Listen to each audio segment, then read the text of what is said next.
नमस्कार सभी को। आप सभी का स्वागत है हमारे यूट्यूब चैनल पर।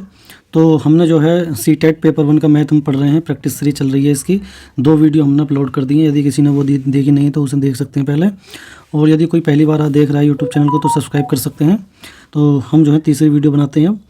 ठीक है, चलिए शुरू करते हैं वीडियो को। तो इसमें लिखा हुआ पहला सवाल, 1/2 में कितने 1/8 हैं?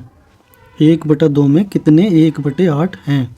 तो इसका पता लगाने के लिए कितने हैं, तो हमसे जितने पूछा जा रहा है कि कितने 1/8 हैं तो उससे तो रखेंगे नीचे, और 1/2 में पूछ रहा है तो 1/2 ऊपर भाग देंगे हम। तो हम इसे ऐसे भी लिख सकते थे कि 1/2 को हमें भाग देनी है 1/8 से।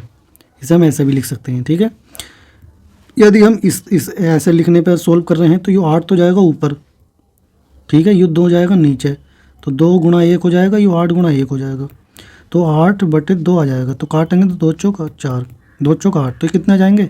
4 आ जाएंगे। तो पहला वाला ऑप्शन सही हो जाएगा। ठीक है, और यदि इस वाले से करते हैं हम ऐसे, तो हम क्या करेंगे, ये भाग का निशान है, तो भाग के निशान को जब गुणा में कन्वर्ट करते हैं तो इन दोनों को पलट देंगे, 8 ऊपर चला जाएगा और 1 नीचे आ जाएगा। ठीक है, फिर 2 से इसे काट देंगे, 2 चौक 8, कितना आएगा? 4। यानी 1/2 में 1/8 है वो 4 हैं। ठीक है, यानी कि आपका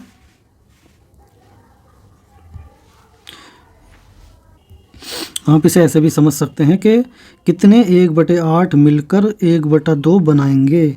तो ऐसे कितने होंगे, तो आप ऐसे एलसीएम लेके जोड़ के भी कर सकते हैं। तो हमें ये नहीं पता कितने मिलके बनाएंगे, तो 1/8 1/8 2 मिलकर बनाएंगे, कितना? 8 एलसीएम हो जाएगा, 2 ऊपर, तो 1/4 आया अभी। तो फिर से अब इसमें ये 3 बार जोड़ के देख सकते थे आप। ठीक है, 3 बार हम जोड़ेंगे इसे तो कितना जाएगा? 8 एलसीएम आएगा, ऊपर 3 आ जाएगा। लेकिन अगर हम 4 ले लेंगे तो 4 8 तो एलसीएम आएगा, और 1 + 1 + 1 + 1 मिलकर जो है कितना जाएगा? 4 आ जाएगा ये। ठीक है, 4 आएगा, ये ऊपर 4 नीचे 8, तो इसे काटोगे तो 1/2 आ जाएगा। तो ऐसे कितने मिलके बनाए थे इन्होंने? 4। 1/8 कितने मिले हैं इसमें? 4 मिले हैं। ठीक है, ऐसे भी कर सकते हैं। चलिए नेक्स्ट क्वेश्चन देखते हैं। नेक्स्ट क्वेश्चन हमारे पास ये है, निम्नलिखित में से कौन सा सही है? ठीक है, 1000 के पूर्ववर्ती कौन सी संख्या होती है? 999 का पूर्ववर्ती 999 है। 999 का पूर्ववर्ती तो 998 हो गया। इससे पहले कौन सी संख्या आएगी? 998। तो ये तो गलत हो गया। 1000 की पूर्ववर्ती 999 का परवर्ती है, यानी इसके बाद वाली संख्या है। इसके बाद वाली तो 1000 आवा है। ठीक है, ये कह दिया 1001, ये भी गलत हो गया। 1000 के परवर्ती, 1000 की परवर्ती कह दे, उत्तरवर्ती कह दे, अनुवर्ती कह दे, एक ही बात है। तो 1000 के जो परवर्ती संख्या है 1001 है कि, और फिर परवर्ती का पूर्ववर्ती, तो पूर्ववर्ती इसकी 1000 ही आएगी, जबकि ये कह रहा है 1000 1002, ये भी गलत हो जाएगा। अब इसमें कह रहा है 1000 के परवर्ती, तो 1000 के बाद वाली 1001 अब है, का पूर्ववर्ती क्या होता है? 1000 होता है, ये सही है। 1001 की परवर्ती और फिर उसकी पूर्ववर्ती क्या होगी? 1000 ही होगी। तो ये वाला ऑप्शन सही है। ठीक है, ऑप्शन नंबर डी इसका राइट आंसर है। ठीक है दोस्तों, चलिए नेक्स्ट क्वेश्चन देखते हैं। नेक्स्ट क्वेश्चन हमारे पास ये है, एक दुकान में 239 खिलौने हैं, 70 और खिलौने लाए गए, उनमें से 152 बिक गए, तो बचे हुए खिलौनों की संख्या थी। तो इन्होंने संख्या के रूप में लिख के उन्होंने इक्वेशन के रूप में ऐसे लिख दिया कि कितनी आएगी। हमारे पास 239 थे, उसमें से 70 बिक गए, तो 70 घटाने पड़ेंगे। ठीक है, और फिर 70 और लाए गए, तो ये जोड़ने पड़ेंगे। 70 और ऐड कर दिए इसमें, और फिर उसमें से फिर 152 बिक गए, तो जो बिक गए यानी उन्हें माइनस कर देंगे। ठीक है, तो ये ऐसे इक्वेशन बनेगी हमारी। तो ये कौन सा ऑप्शन सही हो जाएगा आपका? इसका ऑप्शन सही हो रहा है आपका बी। ठीक है, 239 और प्लस 70 माइनस 152, तो इसका राइट आंसर आपका बी हो जाएगा। ठीक है दोस्तों, चलिए नेक्स्ट क्वेश्चन देखते हैं। ये आपके प्रीवियस क्वेश्चन पेपर ही हैं, ये से क्वेश्चन जो है उसको सोल्व कर रहे हैं हम। तो अब ये क्वेश्चन है हमारे पास, एक पेंसिल का मूल्य 2.5 रुपये है। एक पेंसिल का मूल्य कितने रुपए है? 2.5 रुपये। ठीक है, तो अमित 1.5 दर्जन पेंसिल खरीदता है। 1.5 दर्जन का मतलब 1 दर्जन में कितने हो? 12, और आधे दर्जन में 6, तो 1.5 दर्जन में कितने हो जाएंगे? 1.5 दर्जन कितने हो जाएंगे इसमें? 18 पेंसिल हो जाएंगी। ठीक है, आधे दर्जन में 6 पेंसिल, 1 दर्जन में 12, तो 18 और 6, वो 12 और 6 18, टोटल पेंसिल कितनी आ जाएंगी हमारे पास? 18। ठीक है, तो अब 18 पेंसिल खरीदता है वो। ठीक है, और दुकानदार को 100 रुपये का एक नोट देता है, उसे कितने रुपए वापस मिलेंगे? ठीक है, एक पेंसिल का मूल्य 2.5 रुपये, और जबकि उसके पास पेंसिल उन्होंने कितनी खरीदी हैं? 18, तो 18 से इसकी गुणा करो 2.5 रुपये की, तो 18 0 0, 18 5 90, 90 का 0 हाथ से लगे 9, 18 दूनी 36, 36 और 9 कितना हो जाएगा? 36 में पहले 4 जोड़ दो 45। अब इसमें लग रहा है 2 से पहले पॉइंट, 1 और 1 2 दाईं तरफ से, तो इसमें भी दाईं तरफ से 2 डिजिट से पहले पॉइंट लगा देंगे, 1 2 यानी पॉइंट लग जाएगा यहाँ। तो ये आगे तुम्हारे रुपए, कितने रुपए आ गए? 45 रुपये। यानी उसने जो पेंसिल बैठी है उसकी 45 रुपये की बैठी है, जबकि उसने रुपए कितने दिए? 100। तो 45 माइनस कर दो, इसमें कितने रुपए मिल जाएंगे वापस? 55 रुपये वापस मिल जाएंगे। ठीक है, दुकानदार जो 55 रुपये वापस देगा। तो ऑप्शन नंबर सी इसका सही आंसर हो जाएगा। ठीक है, इसे आप ऐसे भी समझ सकते हैं, यानी कि वो 2.5 रुपये की पेंसिल है, यानी 2 रुपये और 50 पैसे। 50 पैसे का मतलब है ये रुपए का आधा होता है, रुपए का आधा। ठीक है, तो उसके पास पेंसिल कितनी थी? 18। 18 गुणा 2 कर सकते थे, 18 दूनी 36 प्लस, और ये 18 और 50 पैसे हैं, 50 को आप 1/2 भी लिख सकते थे गुणा करने में। तो गुणा करोगे कितना जाएगा? 9 प्लस 9, तो इन्हें जोड़ोगे कितना जाएगा? 45 रुपये आ जाएगा। ठीक है, 45 रुपये माइनस कर देंगे, 55 रुपये आंसर आ जाएगा। ठीक है, चलिए नेक्स्ट क्वेश्चन देखते हैं। क्वेश्चन नंबर आपका ये है, इन दोनों की गुणनफल में दहाई का अंक और इकाई का अंक का योगफल हमें बताना है। तो इन दोनों की गुणा करनी है पहले, तो हमें इनकी गुणा करने के बाद हमें इकाई का अंक और दहाई का अंक का योगफल बताना। तो 3 नम 27 का 7, 3 पंजे 15, 15 2 17। ठीक है, इसके बाद अभी हम इससे आगे ना लिखते हैं, अब हम करेंगे आगे नंबर 7 वाले की। 7 नम 63, 7 नम 63 का कितना आ जाएगा तुम्हारा? 3, हासिल लगे 6, 7 पंजे 35, 7 पंजे 35 और 6 41, 41 का 1। ठीक है, अब इन्हें हमें इकाई और दहाई का अंक तो चाहिए, तो ये तो 7 आ जाएगा जोड़ने पे, और 7 और 3 10 का 0, इन दोनों को जोड़ना था बस हमें। तो इन दोनों को जोड़ोगे तो कितना आ जाएगा? 7 ही आ जाएगा। इकाई का अंक और दहाई का अंक, इकाई का अंक पहला वाला हो, दहाई का अंक दूसरा वाला हो। इकाई दहाई सैकड़ा हज़ार ऐसे पढ़े ना, उससे। अब अगर इनकी पूरी गुणा करना चाह रहे हैं, इनकी पूरी भी गुणा कर सकते हैं आप, तो इसका योग तो 7 आ जाएगा, ऑप्शन नंबर डी 7। तो गुणा करने को तो पूरी गुणा कर सकते हैं आप। ठीक है, गुणा तो आपको आती होगी। 7 जैसे 3 नम 27 का 7। ठीक है, गुणा आप कर लेना, मैं नहीं कर रहा गुणा। ठीक है, चलिए आप नेक्स्ट क्वेश्चन देखते हैं। नेक्स्ट क्वेश्चन हमारे पास ये है, आकृति में प्रत्येक वर्ग की भुजा 1 सेंटीमीटर है, यानी सब ये 1 सेंटीमीटर के हैं। ये वर्ग है, वर्ग की चारों भुजाएं कितनी हो? बराबर होती हैं, और ये सब इन्होंने बता दी कि 1 सेंटीमीटर की भुजा है। तो छायांकित भाग का क्षेत्रफल हमें बताना है, सेंटीमीटर में ही, वर्ग सेंटीमीटर में। छायांकित भाग ये वाला पूरा जो एरिया है, इसका ये हमें एरिया बताना है। ठीक है, तो इसका बताने के लिए हमें क्या करना होगा? हमें जो है पूरे का अगर एरिया निकालना है, पूरे का एरिया कितना आएगा? कितना हो रही है सेंटीमीटर? इसकी लंबाई कितनी हो रही है? 1 और 1 2 3 4 5, तो इसकी 5 है। ये टोटल सारी जो है 5 भुजा है इसकी। इसकी जो वर्ग की भुजा है उसकी लंबाई कितनी है? 5 सेंटीमीटर है। तो आप चाहें इसे ये कह सकते हैं, भुजा आ गई। इस पूरे का वर्ग का क्षेत्रफल हमें चाहिए, वर्ग का क्षेत्रफल। तो वर्ग का जो एरिया है वो कितना आ जाएगा? भुजा का स्क्वायर हो गया, भुजा का स्क्वायर या 1 का स्क्वायर। ये 5 है, 5 का स्क्वायर, 5 का वर्ग हो 25, तो सेंटीमीटर स्क्वायर आ जाएगा। 25 सेंटीमीटर स्क्वायर या वर्ग सेंटीमीटर आ गया, पूरे का एरिया आ गया। ये कंप्लीट सबका एरिया आ गया। ठीक है, अब हमें क्या करना है? हमें करना है ये कि जो बाकी भाग है, हमें तो छायांकित भाग का एरिया निकालना है। छायांकित भाग कौन सा है? ये है सारा, इस वाले एरिया का हमें एरिया निकालना है। इसका अंदर, ये जो अंदर है, इसका एरिया निकालना है। तो इसका एरिया निकालने के लिए अभी ये किसका आएगा एरिया? पूरे का आएगा एरिया, ये कंप्लीट एरिया आएगा। तो उसमें से कौन कौन सा माइनस करना पड़ेगा? तो इसमें से माइनस करने के लिए आपको कौन कौन सा माइनस करने पड़ेगा? सारे माइनस करने पड़ेंगे, जैसे इसका एरिया, इसका एरिया, इसका एरिया, इसका एरिया, ये जितने भी दिखाई दे रहे हैं खाली वाले, इन सब का एरिया माइनस करना पड़ेगा आपको। तो ये सब माइनस करने के लिए हम क्या करते हैं अब? ठीक है, चलिए देखते हैं। तो चलिए इसे माइनस करते हैं, सबको अलग अलग निकालने। टोटल का एरिया तो हमें पता चल गया।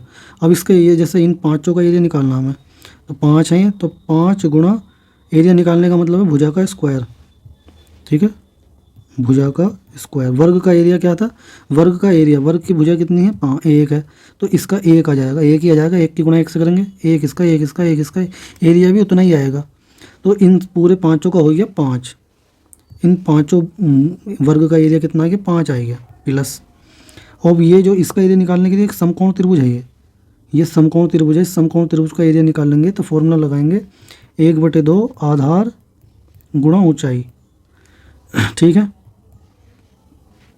तो मैं अभी क्या कहता हूँ इसके बारे में यहाँ लिख देता हूँ, यहाँ ना लिख के अलग अलग निकाल के माइनस कर लेंगे। तो इन सब पाँचों का तो आ गया था 5। ठीक है, इन सारे पाँचों का आ गया ये। अब हम निकाल लें इस वाले का, इसका एरिया। तो इसका एरिया निकालने तो 1/2 आधार गुणा ऊंचाई, 1/2 आधार, आधार यहाँ से यहाँ तक, यहाँ से यहाँ तक मतलब 2 गुणा ऊंचाई मतलब 1 1, ऊंचाई भी इसकी 2 ही है, 2 से 2 कट गया, कितना आ गया 2 आ गया। इस समकोण त्रिभुज का एरिया कितना आ गया, 2 2 वाले का 2 ही आ गया, ठीक है। इसका भी 2 आ गया, इसका भी 2 ही आ जाएगा, इस पूरे का भी सेम ही है ये, ठीक है। इसका आएगा अलग, इसका क्या आएगा, इसकी जो भुजा है वो कहाँ से कहाँ तक है, यहाँ से यहाँ तक है। इसमें कितनी आ रही है, 1 2 3 4, इधर कितनी आ रही है, 3 आ रही है, 1 2 3। अब इस पूरे का एरिया निकालना हमें, तो इसका एरिया निकालेंगे तो इसका एरिया आ जाएगा 1/2 आधार गुणा ऊंचाई, क्योंकि ये भी समकोण त्रिभुज है। समकोण त्रिभुज का 1/2 आधार गुणा ऊंचाई, इसमें से आधार को इसी को भी कह सकते हैं आप, इसी को भी कह सकते हैं या इसी को कह सकते हैं। तो आधार जो है इसका वो 1 1 और 1 3 सेंटीमीटर हो जाएगा, 3 गुणा ऊंचाई कितनी मान लेते हैं, 1 1 1 और 1 4 सेंटीमीटर इसकी ऊंचाई हो जाएगी 4। इसे काट देंगे, कितना आ गया 3 दूनी 6 सेंटीमीटर, 6 सेंटीमीटर स्क्वायर, ठीक है। यानी कि ऊपर वाले समकोण त्रिभुज का एरिया कितना आ गया टोटल, इसका आएगा तुम्हारे पास 6 सेंटीमीटर स्क्वायर, ठीक है। इसका आएगा तो 2 सेंटीमीटर, इसका भी 2 सेंटीमीटर, इसका 5, तो 5 और 5 और 2 7, 7 और 2 9, 9 और 6 15 आ गया टोटल, टोटल 15 आ गया। तो टोटल हमारे पास पहला जो था वो कितना था 25, उसमें से 15 माइनस कर दो, जो बचा हुआ छायांकित भाग है उसका आ जाएगा, कितना आ जाएगा 10 सेंटीमीटर स्क्वायर आ जाएगा, 10 सेंटीमीटर स्क्वायर। उसका ऑप्शन नंबर दूसरा इसका सही हो जाएगा, ठीक है। अब आप चाहते हो कि इसे एक बार फिर से मैं समझा दूँ पूरे को ही, तो चलिए मैं पूरे को फिर से समझा देता हूँ।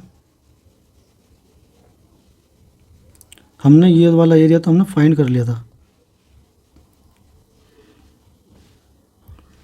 तो मैं इससे फिर से लिखता हूँ। तो देखो छायांकित भाग का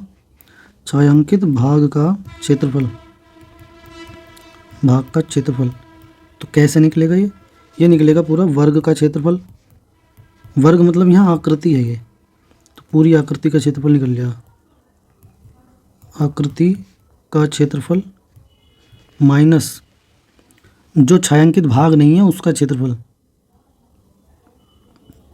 बिना छायांकित भाग का क्षेत्रफल, उसमें से वो माइनस हमें करना पड़ेगा। तो आकृति एक वर्ग है, वर्ग जिसकी लंबाई कितनी है, लंबाई चौड़ाई ऊंचाई जो सेम ही, वो इसकी जो लंबाई चौड़ाई सेम ही है कि वर्ग की तो 5 ही हो जाएगी, ये 5 है तो 5 का भुजा का स्क्वायर हो जाएगा, भुजा का स्क्वायर, ठीक है। तो वो कितना आ जाएगा तुम्हारे पास 25 आ जाएगा, 5 गुणा 5 25 माइनस। अब इसमें से जो बिना छायांकित भाग है उसका एरिया निकालना है, तो 1 सेंटीमीटर इसका है हमारे पास एरिया, 1 सेंटीमीटर ये है, 1 सेंटीमीटर ये है, एक ये है, एक ये है, एक ये है। इसका जो एरिया है वर्ग का भुजा का स्क्वायर होगा, तो 1 गुणा 1 करेंगे तो आप 1 ही आ जाएगा। तो सारे खानों का 1 ही है, जो कंप्लीट हैं आपके उनका तो 1 ही है। तो अगर ऐसे निकालना चाहो ऐसे भी निकाल सकते हो, लेकिन हमें इनमें कन्फ्यूजन हो जाएगा फिर, जो त्रिभुज है त्रिभुज का कैसे निकालेंगे। तो इसका निकालने के लिए हम क्या करते हैं, ये ऐसे ऐसे कितने वर्ग हैं, 5 वर्ग हैं ये इस वाली लाइन में, तो 5 वर्ग हैं ये, तो 5 गुणा 1, ठीक है।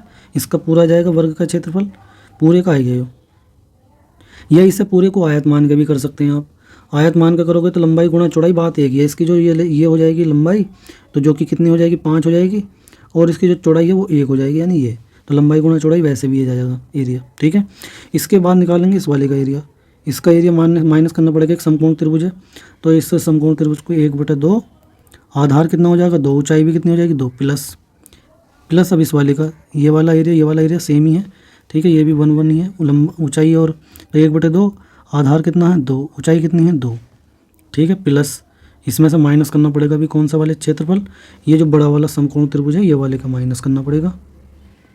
तो इसका माइनस करने के लिए हम क्या करेंगे, ये सब एक ही है, तो इसका क्या हो जाएगा 1/2 आधार गुणा ऊंचाई, आधार इसमें कोई सा भी मान सकते हैं, तो 1 और 1 और 1, तो इन तीनों को मिलाएंगे कितना हो जाएगा 3 सेंटीमीटर हो जाएगा, तो 3 गुणा ऊंचाई कितनी हो जाएगी वहाँ पे 4, 1 1 1 1 4 ये हो जाएगी, तो ये हो गया 4। इसको पूरे को सोल्व किया था मैंने, वो 25 तो ये आ जाएगा तुम्हारे पास, ठीक है, माइनस 5 प्लस 2 से ये 2 कट गया, कितना आएगा 2, प्लस 2 से ये 2 कट गया, कितना आएगा 2, प्लस 2 से ये कितनी बार कटेगा 2 बार, 3 दूनी 6 ये आएगा। इन सबको जोड़ के माइनस किया था मैंने, वो 5 5 और 2 7, 7 और 2 9, 9 और 6 15, 15 को इसमें घटा देंगे तो 10 सेंटीमीटर स्क्वायर आ जाएगा, जो छायांकित भाग है उसका एरिया आ गया, ठीक है। चलिए नेक्स्ट क्वेश्चन करते हैं अब हम। नेक्स्ट क्वेश्चन हमारे पास ये है, किसी आयताकार बक्से की आंतरिक लंबाई और चौड़ाई और ऊंचाई 10 सेंटीमीटर, 8 सेंटीमीटर और 6 सेंटीमीटर है और 6240 सेंटीमीटर घनों को पैक करने में कितने बॉक्सों की आवश्यकता है। यानी इतने सेंटीमीटर घनों को पैक करने के लिए कितने बॉक्सों की आवश्यकता है। तो एक बॉक्स का आयतन हम निकाल लेते हैं। एक बॉक्स का आयतन, एक बॉक्स का आयतन कितना हो जाएगा, लंबाई गुणा चौड़ाई गुणा ऊंचाई। लंबाई हमें दे रखी है इन्होंने कितनी है, 10 सेंटीमीटर, चौड़ाई 8 सेंटीमीटर और ऊंचाई 6 सेंटीमीटर। इन सब की गुणा कर लो, 8 छंग 48, तो ये 480 सेंटीमीटर क्यूब आ जाएगा। ठीक है, अब हमें बॉक्सों की संख्या चाहिए। तो टोटल कितना एरिया हमारे पास घन है, आयतन जो टोटल ये है, जो इतना घन सेंटीमीटर एक आयतन है यो, और एक बॉक्स का आयतन ये है। तो इससे हमें इसे डिवाइड कर देंगे तो टोटल जो बक्से बनेंगे, कितने बॉक्सों की आवश्यकता होगी इसे भरने के लिए, वो हमें पता चल जाएगा। टोटल बॉक्स, जरूरी बॉक्स या टोटल बॉक्सों की कितने बॉक्स चाहिए वो हमें पता चल जाएंगे। तो टोटल बॉक्स कितने चाहिए हमें, टोटल बॉक्स। तो ये हमारे पास जो ये लिखा हुआ है 6240, तो इसे लिखेंगे ऊपर। तो ये पूरा एक तरीके से टोटल आयतन है। अब इसमें से एक क्यूब का आयतन जो है बॉक्स का, उससे हम डिवाइड कर देंगे तो ये बॉक्सों की संख्या हमें मिल जाएगी। तो 0 से 0 कट जाएगा, यहाँ पर 0 से 0 गया। अब ये आएगा 624/48, इससे डिवाइड करना है। तो 12 से कर लो, 4 से कर लो, 4 एकम 4, 4 दूनी 8, 4 से कटेंगे, 4 एकम 4, 2 बचेगा, हो जाएगा 22, 4 पंजे 20, 2 बचेगा, 4 छंग 24। अब ये आएगा 156/12, फिर से कर दो, 12 से काट दो, 12 एकम 12, 3 बचेगा, 15 में से 12 जाएंगे तो 12 तिया 36, कितना आ गया, 13 बॉक्स आ गए। ऐसे 13 बॉक्सों की ज़रूरत पड़ेगी। इसका जो आंसर हो पहला वाला इसका राइट आंसर है। ठीक है दोस्तों, चलिए नेक्स्ट क्वेश्चन देखते हैं। क्वेश्चन नंबर ये आएगा आपका, ये इसमें बोला गया है 2/3 में कितने 1/6 हैं। तो 2/3 में कितने 1/6 हैं, तो हमें भाग देनी पड़ेगी 1/6 से। भाग देंगे तो भाग देने पे भाग आप ऐसे भी लिख सकते हैं, 2/3 को 1/6 से भाग दे रहे हैं, 6 ऊपर चला जाता है, 3 नीचे आ जाता है इस वाले केस में। और इस वाले केस में क्या करते हैं हम इसे गुणा में बदल देते हैं और इन्हें पलट देते हैं। तो 3 से ये कट जाएगा, 3 दूनी 6, तो 2 गुणा 2 कितना आ जाएगा, 4 आ जाएगा। तो हमारे पास कितने हैं, ये 4 हैं। तो ऑप्शन नंबर जो इसका बी है वो इसका सही आंसर हो जाएगा। ठीक है दोस्तों, नेक्स्ट क्वेश्चन देखते हैं। क्वेश्चन आपका ये है, निम्न में से कौन सा सही नहीं है। कौन सा सही नहीं, 1 और आधा दर्जन में 18 संख्या होती है, 1 दर्जन में 12, आधे में कितनी 6, तो टोटल होगी 18। ठीक है, ये तो सही है। 1 मिलीमीटर में इतने सेंटीमीटर होते हैं, तो 1 सेंटीमीटर में जो है 10 मिलीमीटर होते हैं। ये 10 मिलीमीटर, तो 1 मिलीमीटर यानी कि 10 मिलीमीटर में 1 सेंटीमीटर। ठीक है, तो अब हमें 1 मिलीमीटर में निकालना कितने सेंटीमीटर, तो 10 से भाग देंगे तो पॉइंट जो लगेगा नीचे, एक के बाद एक ही 0 है, तो पॉइंट जो एक डिजिट से पहले लग जाएगा, 0 पॉइंट इतने सेंटीमीटर। तो ये भी सही लिखा हुआ है। अब तीसरा ऑप्शन है 3 लीटर और 30 मिलीमीटर में कितने मिलीमीटर होते हैं, 330 बता रहा। तो एक जो लीटर है, 1 लीटर में आपके 1000 मिलीमीटर होते हैं, 1000 मिलीमीटर। ठीक है, और 1000 होते हैं, जबकि 1000 ये तो बहुत छोटी संख्या लिख दी। 3 लीटर 30 मिलीमीटर को मिला के 330 बना रहा है। तो ठीक है, तो 3 लीटर में कितने हो जाएंगे, 3 लीटर में 3000 मिलीमीटर और प्लस 30 मिलीमीटर और है इसमें, ये 30 मिलीमीटर और जोड़ दो तो टोटल हो जाएगा 3030 मिलीमीटर। ठीक है, तो जबकि इन्होंने बताया है 330 मिलीमीटर, तो ये वाला जो गलत हो जाएगा। 1 पैसा इतने रुपए के बराबर है, तुम्हें पता ही है।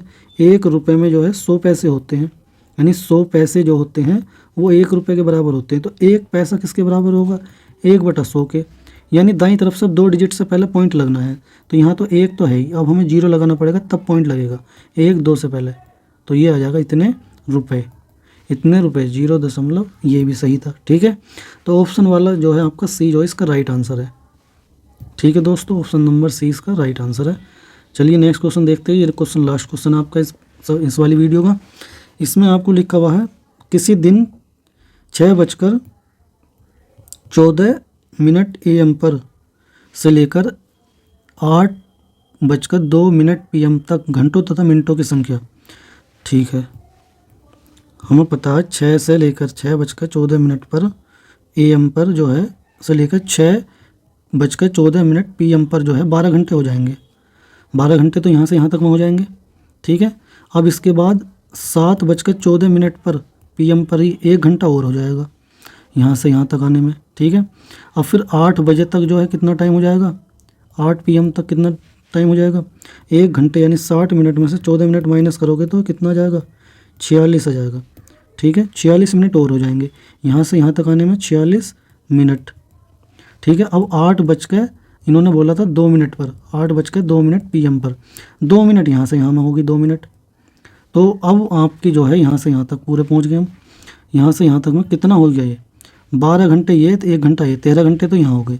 13 घंटे का एक ही ऑप्शन है ये, 13 घंटे तो ये हो गए, और 46 मिनट और 2 मिनट मिलकर 48 मिनट ये, तो 13 घंटे और 13 घंटे तो ये हो गए, और 48 मिनट हो गए, 13 घंटे 48 मिनट। तो ऑप्शन नंबर 20 का राइट आंसर है, ठीक है दोस्तों। वीडियो थोड़ी बहुत भी लाइक पसंद आती है तो वीडियो को जरूर लाइक कर दे करें, कमेंट भी करें करें, ठीक है। नेक्स्ट क्वेश्चन हम दिखा देते हैं आपको। इस क्वेश्चन का जो आंसर है आपको कमेंट बॉक्स में हमें बता देना है, ठीक है, क्या आएगा। इस क्वेश्चन को नेक्स्ट वीडियो में हम करवा देंगे। तो इस वीडियो को लाइक कर दें, शेयर कर दें, और चैनल पे पहली बार आए तो चैनल को सब्सक्राइब भी कर लें, ठीक है। मिलते हैं जल्दी नेक्स्ट वीडियो में। Okay, ta ta bye bye.